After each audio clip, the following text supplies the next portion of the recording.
अस्सलाम वालेकुम, मैं जमील फारूकी हूँ। आप मेरा ऑफिशियल यूट्यूब चैनल देख रहे हैं।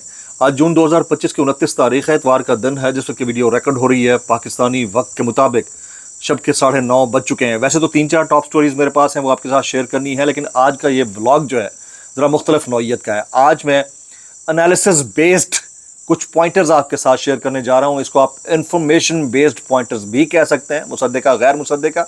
और यकीनन बात 25 करोड़ अवाम के मुर्शिद यानी कप्तान यानी कैदी नंबर 804 यानी इमरान खान साहब के नज़रिए की है। उनके नज़रिए के साथ उनकी मरकज़ी क़यादत की बेवफाई की है। और अब इन पॉइंट्स के ऊपर जो मामलात आ गए हैं उसकी डिटेल्स की है। वो तमाम डिटेल्स मैंने आपके साथ शेयर करनी है। इसके अलावा मुल्क के अंदर हालात चाहे जैसे भी हों, महंगाई घुंघरू तोड़कर नाच रही है। अशराफिया इस महंगाई के हालात में, इन कैफियत के अंदर भी अवाम का खून निचोड़ कर अपने दफातर की तज़यीन व आराइश कर रहे हैं।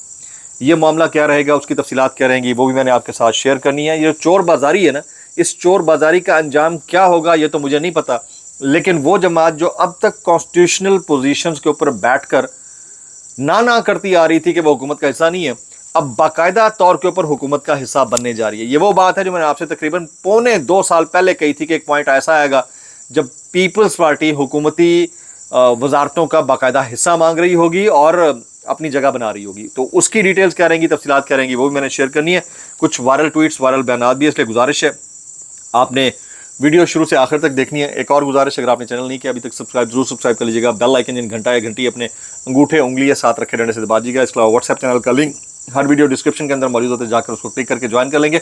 आपको हमारा रब्ता बेहतरीन तरीके से हो सकता है। सबसे पहले आपसे गुजारिश है कि फॉर्म 47 के वज़ीर-ए-आज़म के फरमुदात के ऐन मुताबिक जैसा है जहाँ है की बुनियाद के ऊपर आपने एहतजाज जरूर रिकॉर्ड करवा देना है। चाहे हिन हिना के कीजिए, मिन मिना के कीजिए, सटपटा के कीजिए, गुदगुदा के कीजिए, या धू थू करके कीजिए, ऊ करके कीजिए, आपकी चॉइस है, कीजिएगा ज़रूर।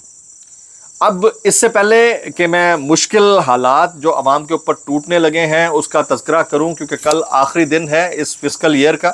नेक्स्ट ईयर यानी 1 जुलाई से चीज़ें इम्प्लीमेंट होना शुरू हो जाएंगी।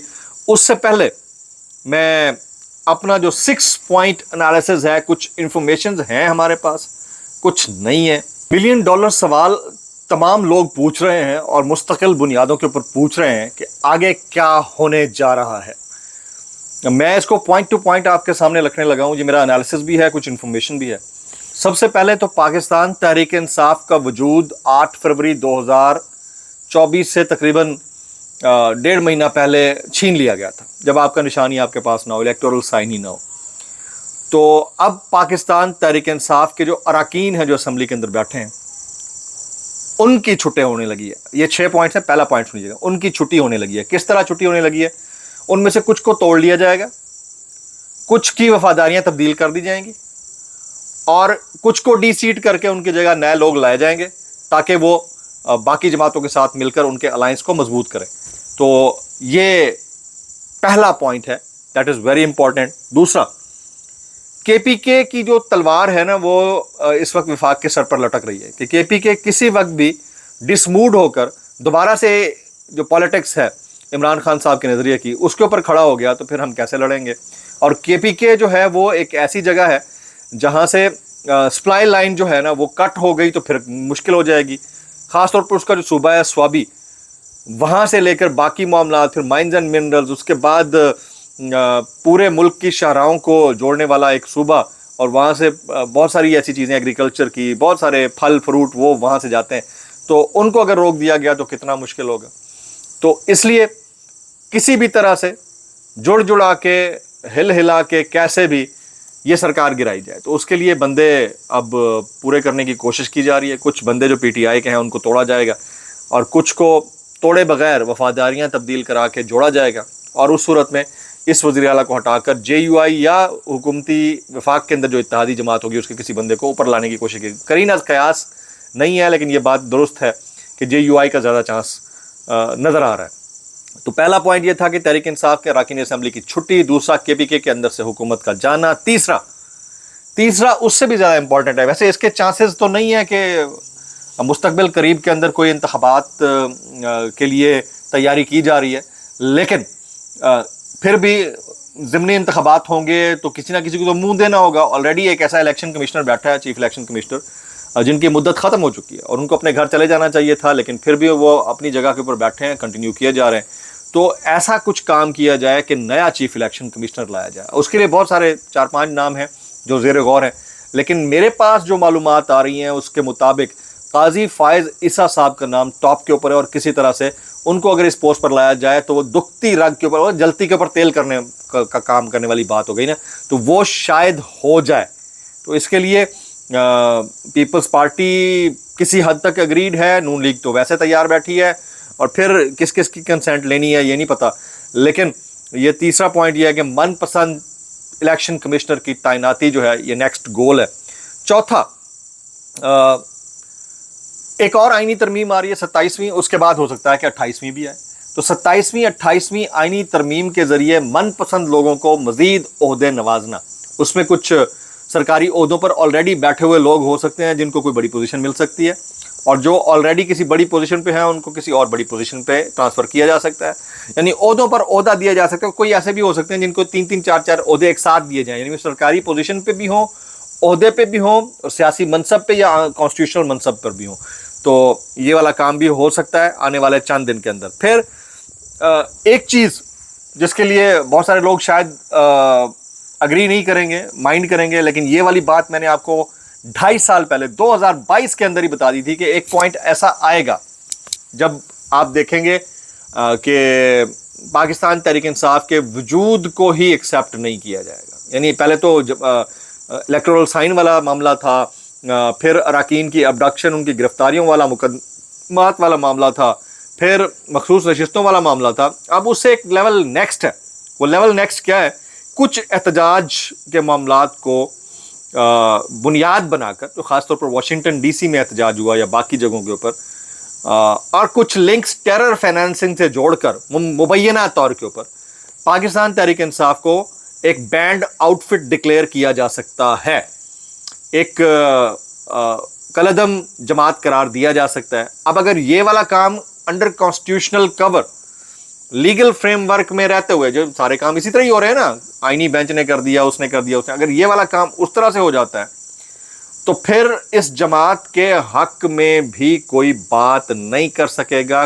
کانسٹیٹیوشنلی اور لافلی وہ پابند ہوگا کہ وہ بات نہ کرے. اگر وہ کرتا ہے تو اس کو اٹھا لیا جائے گا, اس کے اوپر مقدمہ چلے گا. پھر اگر تحریک انصاف کو کلعدم کرنے والا کام کر دیا جاتا ہے تو نیکسٹ جو فیز ہوگی اس میں صحافیوں اور تحریک انصاف کے حق میں بولنے والے یعنی سوشل میڈیا انفلوئنسرز کے خلاف آئینی کانسٹیٹیوشنل کریک ڈاؤن ہو سکتا ہے. اور یہ 6 ایسی چیزیں ہیں.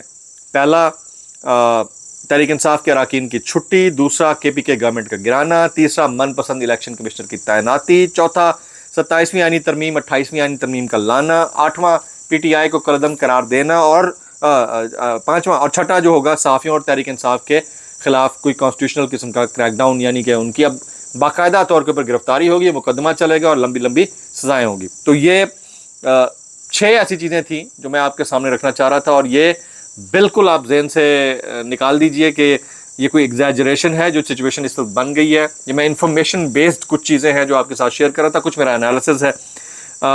ہمارے دوست ہیں شاکر محمود امان, انہوں نے بھی اپنے بلاگ کے اندر ایک گفتگو کی. وہ کہتے ہیں کہ ذرائع یہ دعویٰ کرتے ہیں کہ امریکہ میں اوورسیز پاکستانیوں کا احتجاج تابوت میں آخری کیل ثابت ہوا ہے.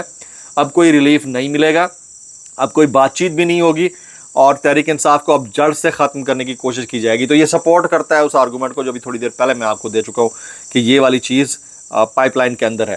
اچھا, اب تھوڑا سا مہنگائی والے فیکٹر کی طرف آ جاتے ہیں. ٹائم زیادہ ہو گیا کہ میں بہت زیادہ بول گیا ہوں. گیس کی قیمتوں میں اضافہ جی, اور گھریلو صارفین کے فکس چارجز میں 50% اضافہ کر دیا گیا ہے, جبکہ انڈسٹری, بلک صارفین اور پاور سیکٹر کے لیے استعمال ہونے والی گیس کی قیمتوں میں بھی اضافہ کر دیا. اس کا نوٹیفیکیشن جاری کر دیا گیا. اب جو حکومتی جس کو کہتے ہیں بدماشی, سرکاری بدماشی, چور بازاری, اس کا میں آپ کو شاخسانہ بتاتا ہوں جناب. اس کو سینہ زوری کہیے, بدماشی کہیے. اگر آپ 200 یونٹ بجلی استعمال کرتے ہیں, جو بیچارے اپنا سولر وولر نہیں لگوا سکتے, 200 یونٹ وابڈا کی یا باقی جو آپ کی IPPS کی بجلی ہے اس کو استعمال کرتے ہیں, تو آپ کا بل آئے گا تقریباً کوئی 2350 روپے. اور اگر آپ 201 یونٹ یعنی اس سے صرف 1 یونٹ اوپر استعمال کرتے ہیں تو اس وقت آپ کا بل آئے گا 8,104 रुपए, यानी तकरीबन कोई 6,500 जो बिल है आपका, 5,500 बिल, वो आप अपनी जेब से भरेंगे बगैर इस्तेमाल किए। आप सरचार्ज की मद में आपको देना पड़ेगा। ये बदमाशी है। 1 जुलाई से गैस की कीमतों में इजाफा होने जा रहा है, पेट्रोल की कीमतें भी बढ़ेंगी, और पाकिस्तान पीपल्स पार्टी वफाक में वजारतें लेने पर रजामंद दिखाई देती है जी। इतलात ये है कि जुलाई में मरकजी हुकूमत में बाकायदा शमूलियत भी ये कर लेगी। ये भी वो बात थी जो मैंने आपको तकरीबन को 2.5 साल पहले बताई थी कि जब भी आप देखेंगे कि एक की बारी ख़त्म हुई है तो अगला बारी लेने के लिए वजारत लेना शुरू कर देगा, क्योंकि अगली बारी जो उनकी वजारत उस्मा की है उनकी है। उनको पता है कि इसी कॉन्स्टिट्यूशनल टाइम फ्रेम के अंदर इन्होंने वजारत उस्मा ले लेनी है, उसको लंबा खींचना है। फिर उसके बाद हो सकता है कि ये एक्सटेंशन मिल जाए इस कॉन्स्टिट्यूशनल सेटअप को, इस पार्लियामान को 5 साल और की एक्सटेंशन मिल जाए शायद। चल ही ऐसा ही रहा है मुल्क, तो फिर अब इसमें क्या मजीद कहना। हामिद खान साहब का एक कमेंट शामिल करता हूँ। वो कहते हैं यहाँ बड़े बड़े जज बिक गए, वो तो बेचारा एक बार एसोसिएशन का सदर है। इस्लामाबाद हाई कोर्ट बार का सदर वाजिद गिलानी बिक गया। उसने मेरे सामने कसम खाई थी कि 26वीं तरमीम के खिलाफ काम करेगा, लेकिन बिक गया। तो ये एक अलमिया है इस मुल्क के साथ, अब हम क्या कह सकते हैं, लेकिन बस चल यही रहा है। कुछ वायरल बयानात इस डिस्क्लेमर के साथ। अगर आपको मेरी बात भी लगती तो माजत, जब लगती इंतहाई माजत, और जब लगती है सानू की, कैसे कर लेते हो यार। इरशाद भट्टी साहब कहते हैं कि नून लीग और पीपल्स पार्टी बहुत पहुंचे हुए बुजुर्ग हैं, ये ऊपर से लड़ते अंदर से एक हैं। जब तक इमरान खान है ये इकट्ठे रहेंगे क्योंकि इनकी बका है। ये थोड़े से लेफ्ट राइट हुए तो इनका अपना नुकसान है, इसलिए ये लेफ्ट राइट नहीं हो रहे, ये रेवड़ की तरह साथ साथ चल रहे हैं और ये चलते रहेंगे। मैं इतना कहना चाहूँगा। कमाल है यार ताड़े, तो कैसे कर लेते हो यार। ये आगे चलते हैं जी। मैं देख रहा था, ये जहांगीर जदून साहब का कमेंट है। वो कहते हैं 13 जजेस का फैसला 12 जजेस ने कर दिया। मुल्क में आइन और कानून की हुक्मरानी नहीं है, आइन और कानून को रौंदा जा रहा है। अगर 22 जजेस में से सिर्फ 8 दूसरी तरफ हो और 8 जजेस के पीछे पूरा एग्जेक्टिव खड़ा हो तो एग्जेक्टिव की बात चलेगी, बाकी जो सीनियर जजेस हैं उनको कोई नहीं पूछेगा। ये आइन और कानून की हालत है और इस हालत के अंदर आप और हम जी रहे हैं। मिफ्ता इस्माइल साहब की मैं बात देख रहा था। वो कहते हैं पीपल्स पार्टी बहुत बातें करती है मगर आखिर में अच्छे बच्चों की तरह हुकूमत की हर बात मानती है। हुकूमत से मेरी मुराद नून लीग नहीं है। आप समझ रहे हैं बात, समझ रहे हैं आप बात, कैसे कर लेते यार मिफ्ता साहब।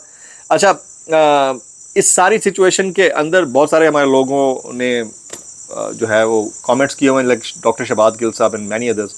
अब देखना ये होगा कि पाकिस्तान तहरीक इंसाफ के पास ऑप्शन क्या बचे हैं और उन ऑप्शन के ऊपर वो काम करते भी हैं या टाइम टपाते हैं। अगर टाइम टपाएंगे सर तो तब भी तन से जुदा होगा भाई।